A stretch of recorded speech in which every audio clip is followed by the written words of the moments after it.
ശ്രീതു കൃഷ്ണൻ എന്ന പേര് ഇന്ന് മിനി സ്ക്രീൻ പ്രേക്ഷകർക്ക് വളരെയേറെ സുപരിചിതയാണ്. ശ്രീതു എന്നതിനേക്കാൾ അലീന ടീച്ചർ എന്ന് പറഞ്ഞാലാകും കൂടുതൽ അറിയാനാകുന്നത്. 2020 ഏഷ്യാനെറ്റിൽ അമ്മയറിയാതെ എന്ന സീരിയൽ ആരംഭിക്കുന്നത്. അതുവരെ സീരിയലുകളിൽ കണ്ടിട്ടില്ലാത്ത മുഖങ്ങളായിരുന്നു പരമ്പരയിലെ പ്രധാന താരങ്ങൾ. അമ്മ മകൾ ബന്ധത്തിന്റെ കഥ പറയുന്ന സീരിയൽ വളരെ പെട്ടെന്ന് തന്നെ റേറ്റിംഗിലും മുൻപന്തിയിലെത്തി. ഈ കൂട്ടത്തിലാണ് ശ്രീതു മലയാളികൾക്ക് മുന്നിലെത്തിയത്. നായിക കഥാപാത്രമായി കസ്രിയ ശ്രീതുവിനെ പിന്നെ മലയാളികൾ ഒന്നടങ്കം അങ്ങേറ്റെടുക്കുകയായിരുന്നു. എറണാകുളം സ്വദേശിയായ ശ്രീതു കൃഷ്ണൻ 1999 മെയ്യിലാണ് ജനിച്ചത്. ചെന്നൈയിലെ saint Francis Xavier Anglo Indian higher secondary സ്കൂളിലായിരുന്നു വിദ്യാഭ്യാസകാലം. ശേഷം ചെന്നൈയിലെ തന്നെ എതിരാജ് കോളേജ് ഫോർ വുമണിൽ നിന്നും ബിരുദവും ശ്രീതു നേടി.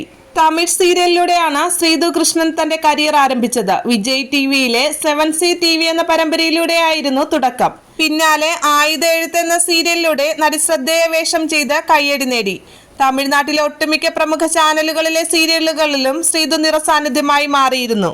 പിന്നാലെയാണ് മലയാളികൾക്ക് മുന്നിൽ ശ്രീതു പ്രത്യക്ഷപ്പെടുന്നത്. അമ്മയറിയാതെയിലെ അഭിനയത്തിന് ഏഷ്യാനെറ്റ് ടെലിവിഷൻ അവാർഡിൽ മികച്ച ന്യൂ ഫേസ് പുരസ്കാരവും നടി സ്വന്തമാക്കി.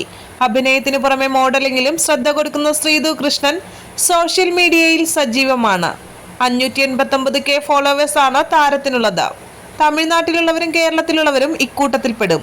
എന്തായാലും അമ്മയറിയാതെ സീരിയലിലൂടെ മിനി സ്ക്രീൻ പ്രേക്ഷകരുടെ മനം കവർന്ന ശ്രീതു ബിഗ് ബോസ് പ്രേക്ഷകരുടെ ശ്രദ്ധ പിടിച്ചു പറ്റുമോ ഇല്ലയോ എന്ന് വരും ദിവസങ്ങളിൽ കണ്ടു തന്നെ അറിയേണ്ടിയിരിക്കുന്നു.